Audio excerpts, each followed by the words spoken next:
When the sun sets and darkness stretches its fingers over the city, the streets transform. What was bustling and alive in daylight becomes quiet, almost eerily so. At night, the familiar turns unfamiliar, and every shadow seems to hold secrets. That's when the stories begin, whispers about the ghosts that wander the streets at night, searching for something they lost, or perhaps someone who lost them. On the outskirts of town, there is a narrow road lined with crooked lampposts and silent shuttered houses. Locals call it Whispering Lane, not because people talk there, but because of the stories about the voices heard after midnight. People say if you walk the lane alone at night, you'll hear footsteps that don't belong to you, catch glimpses of pale faces in the windows, and, if you're unlucky, you might feel a cold breath on your neck.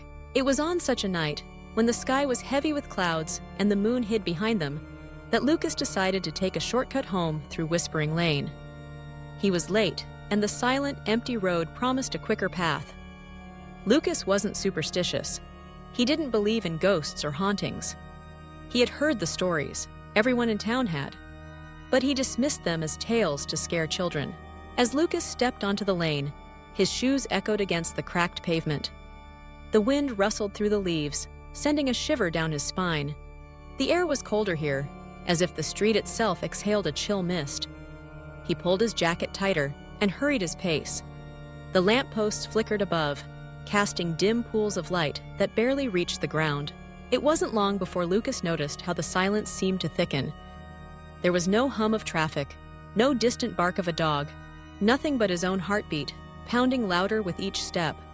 Suddenly, he heard it, a soft whisper almost lost in the wind. He stopped, straining to listen. The sound came again, clearer this time.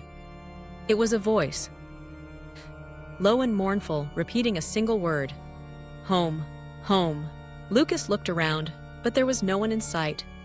The windows of the houses were dark, the curtains drawn. He told himself it was just the wind, but unease crept into his mind. He walked faster, but the whisper followed him, growing louder. Home, home. Then he heard footsteps behind him, slow and deliberate. He spun around, nothing but shadows and the flickering glow of the lamps. Trying to shake off his fear, Lucas pressed forward. That's when he saw her. Under the halo of a street lamp, a figure stood motionless. She was dressed in white, her hair long and tangled, her face hidden in shadow. Lucas hesitated, then called out, "Are you all right?" The figure didn't move, didn't respond. He took a cautious step forward. The air felt colder with each stride. As he drew closer, the woman lifted her head. Her eyes glowed unnaturally bright, and her lips parted in a silent scream. Lucas felt a wave of terror so intense he couldn't move. The woman's form shimmered, and for a moment, she seemed to dissolve into mist, before reappearing closer, her hand reaching out. Lucas stumbled backward. The whispers grew louder, surrounding him from every direction. Other figures began to emerge from the darkness, men, women, even children, all with pale faces and hollow eyes. Lucas realized with horror that they were not living. These were the ghosts of Whispering Lane, doomed to wander the street each night, searching for the homes they could never return to. The air was thick with their sorrow, each whisper a fragment of a lost life, each shadow a memory of pain. He turned and ran, but the lane seemed to stretch endlessly ahead of him. No matter how fast he moved, the figures kept pace, gliding silently over the ground. Their whispers filled his mind, drowning out all thought. He saw flashes of their pasts, images of fire, betrayal, heartbreak, and loneliness. Their stories pressed into his mind, desperate to be remembered. Lucas stumbled, falling hard onto the pavement. He looked up to see the woman in white standing over him. She leaned down, her face inches from his. Her eyes were full of sorrow, and she spoke, her voice echoing in his head. "Do not forget us. Do not let us fade." Suddenly, the figures vanished. The lane was empty, silent once more. Lucas scrambled to his feet, his heart racing. He sprinted for the end of the street, not daring to look back. When he finally reached the intersection, the air seemed to warm, and the sounds of the city returned. A distant car, the buzz of a streetlight, the bark of a dog. Lucas never spoke of what happened that night. He avoided Whispering Lane, taking the long way home, no matter how late he was. But the memory of those ghosts haunted him.